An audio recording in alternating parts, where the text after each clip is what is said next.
We knew leading into the 25-26 fire season there was going to be a shortage of groundwater, particularly through the west and the north, but as conditions have continued to dry out across the state, that's more widely now right across all of Victoria. So a program to supplement our firefighting resources on the ground with bulk water. So rather than firefighters having to leave the fireground and come looking for water somewhere, we're able to get water to them. The whole idea here is that if an incident controller decides that they need water delivered to a fire because they mightn't have ready access to a farm dam or a creek or some other form of supply, then they can request that via their DDO, and that just gives the approval for that appliance to roll and allows us to track the movement of the appliance, obviously. But realistically, the people on the ground will know whether they need water and whether that's going to be efficient for them to get it there and help get that fire under control as quickly as possible. I mean, our ambition is to keep small fires small, and the quicker we can reload our appliances and get them back on the fire line gives us the greatest chance of doing that.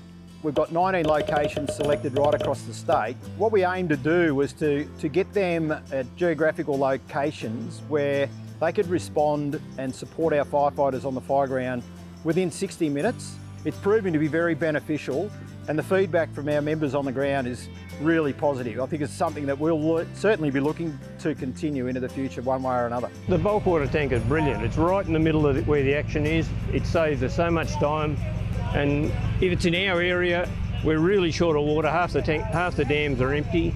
If we've got a bulk water tanker, it just gets us turned around and back on the fireground, saving houses. Well, it allows us to get in and out. It allows us to put water on affected areas, especially the assets that we've been looking after up there. And it's a quick fill to get back up into the fireground. It's saving us having to draft from dams and actually getting some clean water and getting it really fast. I think this is a fantastic initiative that CFA have brought in for this season, and certainly I hope it continues into the future. I think it's vital for incidents like this where water isn't always guaranteed. It's great to know that there's always going to be somewhere you can go where there's going to be guaranteed water.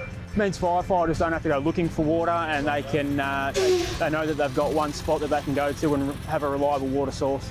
Yeah, one of the really important things about firefighting is water, and getting it to our firefighters is really important. And it doesn't matter whether they're firefighters from CFA, from Forest Fire Management Victoria, or in this instance where we've had Rural Fire Service members on the firegrounds. It doesn't matter what the type of truck, if they need water and we've got our bulk water carrier there, they're ready to reload and get them back on the line as quickly as possible. It's very handy to have water so close and accessible. We don't have to set up any pumps or anything like that, so to be able to swing past here, get a load of water, get back to the job, really good.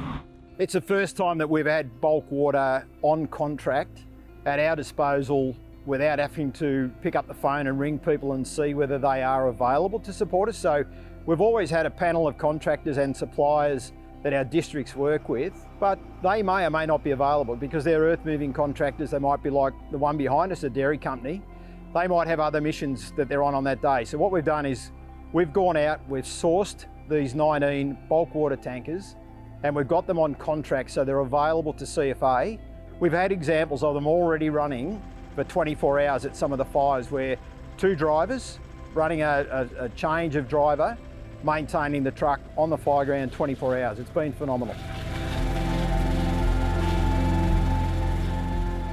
I think the really important thing here is we stood something up really quickly. So once we got the approval for the funding from government, then we had to move really quickly to get the contracts in place for the number of suppliers right around the state, enact the procedures for how we're going to activate them, how we're going to track them, and how we're going to support them on the fireground. So it's been a really sharp and steep learning curve for us to make this work, but it's been really effective, and we'll sit down in our after-action review processes once the season settles down, look at how we went with the bulk water tankers, and were they in the right places, did we maximise the opportunities we had with them, and how can we improve that going forward.